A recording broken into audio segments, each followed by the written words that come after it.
jiite la 15e législature moom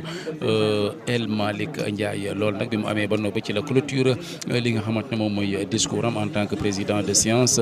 le premier président de l'Assemblée nationale Ismaïla Diallo daal di woo ki nga xamante ne moom mooy le tout nouveau président de l'Assemblée nationale mu ñu daal di ñëw occuper li nga xamante ne moom mooy le fauteuil wala tout simplement le perchoir ngir mën a commencer tout de suite liggéey bi nga xamante ne moom la ñuy xaar ci moom en tant que président de l'Assemblée nationale naka noonu nag Ousmane Sonko daal di génn ñu gunge ko donc c'est comme ça que ça se passe daal di tekki li nga xamante ne moom mooy écharpe bi mu defoon comme quoi que dañ koy installer bàyyi pince bi fas yéene nag waajalaat donc son entrée ngir dugg si fii ci saalu plénière bi Ousmane Sonko xam ngeen ne nag bu dugg see standing ovation bi comme ni ngeen ko gisee dina am doole lool voilà discours am baa ngi noonu moom lañ nekk di teg ci table am comme quoi que bu dugg see rek ba standing ovation bi daal di jeex nga xamante ne moom mooy Ousmane Sonko dina prononcer ses premiers mots en tant que président de l'Assemblée nationale mu nar a nekk discours bu fatidique un discours historique compte tenu donc contexte actuel bi nga xamante ne moom la ñu nekk ñu bëri jàpp ne ce n'était pas du tout possible Ousmane Sonko daal di jóge fi nga xamante ne moom mooy primature daal di tabbi fi nga xamante ne moom mooy Assemblée nationale et surtout compte tenu bruit bi nga xamante ne juridiquement moom la retour Ousmane Sonko daal di engendré ñu bëri jàpp ne amul possibilité pour mën a dellu si comme député waaye aussi amul possibilité ngir mën a occuper waat li nga xamante ne mooy le perchoir mu mel ni nag loolu jamono ji mën nañ wax ne am na ba noppi ndax fal nañ ko mu am 132 députés ci 135 députés yi nga xamante ne moom la Assemblée nationale daal di am ci ay députés voilà mbokk yi mu ngi noonu ñu ngi la ñu si laan ne Ousmane Sonko président de l'Assemblée nationale mu ngi dugg si pour mën a occuper le fauteuil fii ci perchoir.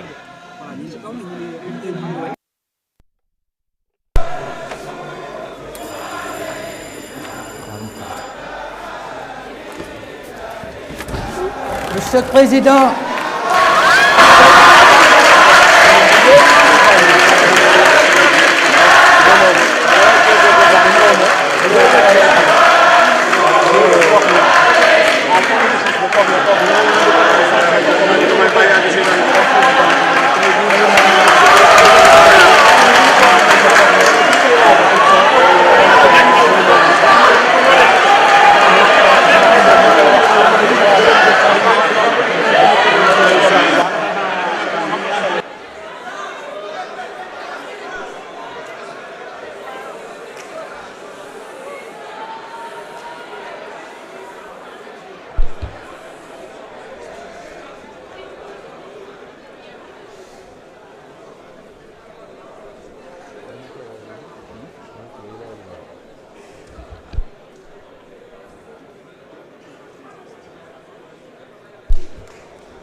Mesdames et messieurs,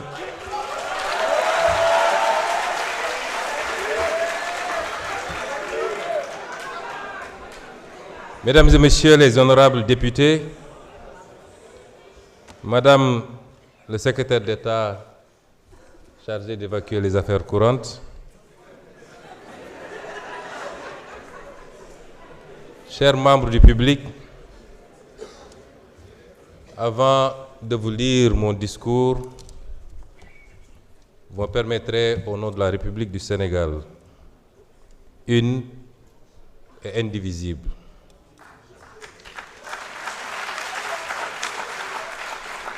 d'adresser mes chaleureuses félicitations à mon nom propre, au nom de la représentation parlementaire, à M. Ahmadou Al-Aminou Lo, qui hier a été nommé Premier ministre de la République du Sénégal. Je voudrais rappeler que je connais personnellement le Premier ministre du Sénégal, que j'ai fait nommer secrétaire général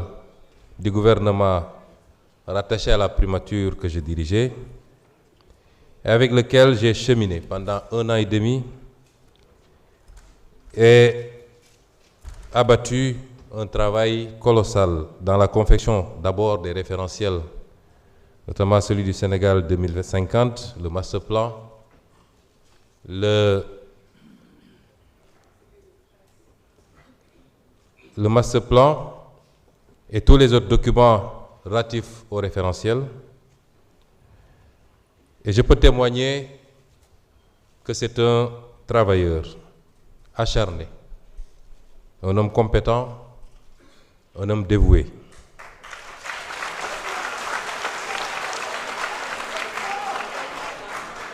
Même si par ailleurs, je dois à la vérité que nous avons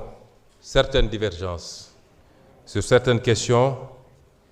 notamment la question monétaire, la gestion de la dette et d'autres questions similaires. Je voudrais dire qu'un gouvernement se forme normalement avec la formation politique majoritaire dans un pays.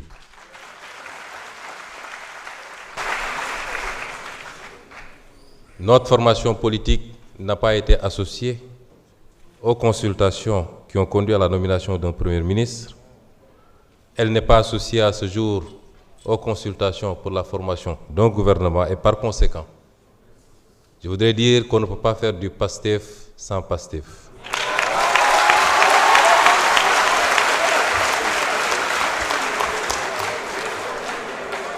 Et la seule référence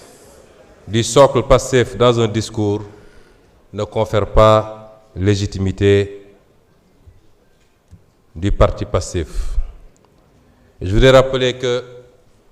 les circonstances dans lesquelles cette installation se tient m'amènent à clarifier ces questions. Malgré ce raté, malgré ce faux départ par rapport à la nomination du Premier ministre, PASTEF, qui est la formation politique,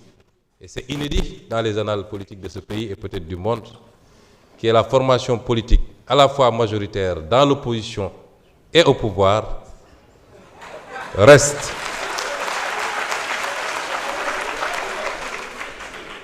ouvert à une discussion responsable qui met de côté les égos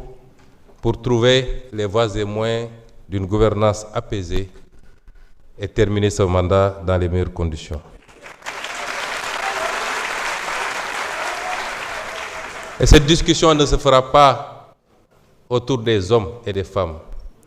Elle se fera autour des orientations et du programme. Sur quoi devrons-nous entendre désormais avec l'exécutif? Quels sont les engagements qui ont été pris récemment sur la question liée à la restructuration? Quelles perspectives pour le maintien du pouvoir d'achat